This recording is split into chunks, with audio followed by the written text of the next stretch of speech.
మరో breaking news చూస్తున్నాం. తెలంగాణలో సంచలనం సృష్టించిన ఫోన్ ట్యాపింగ్ కేసు విచారణలో కీలక ఘట్టం ముగియనుంది.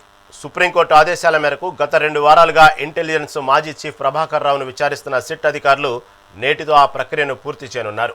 ఈ విచారణలో భాగంగా ప్రభాకర్ రావు నుంచి అధికారులు అత్యంత కీలక సమాచారాన్ని రాబట్టినట్లు తెలుస్తోంది. ముఖ్యంగా ఈ ఫోన్ ట్యాపింగ్ వ్యవహారంలో ఏ రాజకీయ నేతల పాత్ర ఉందనే అంశంపై సిట్ పక్కా ఆధారాలు సేకరించింది.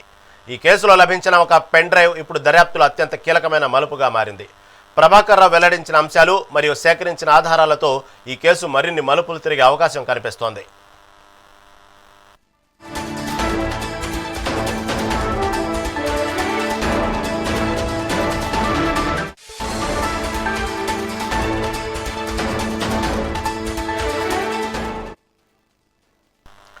తెలంగాణలో సంచలనం సృష్టించిన ఫోన్ ట్యాపింగ్ కేసు విచారణలో కీలక ఘట్టం ముగియనుంది.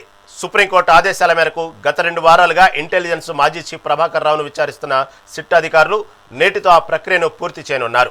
ఈ విచారణలో భాగంగా ప్రభాకర్ రావు నుంచి అధికారులు అత్యంత కీలక సమాచారాన్ని రాబట్టినట్లు తెలుస్తోంది. ముఖ్యంగా ఈ ఫోన్ ట్యాపింగ్ వ్యవహారంలో ఏ రాజకీయ నేతల పాత్ర ఉందనే అంశంపై సిట్ పక్కా ఆధారాలు సేకరించింది. ఈ కేసులో లభించిన ఒక పెన్ డ్రైవ్ ఇప్పుడు దర్యాప్తులో అత్యంత కీలకమైన మలుపుగా మారింది. ప్రభాకర్ రావు వెల్లడించిన అంశాలు మరియు సేకరించిన ఆధారాలతో ఈ కేసు మరిన్ని మలుపులు తిరిగే అవకాశం కనిపిస్తోంది.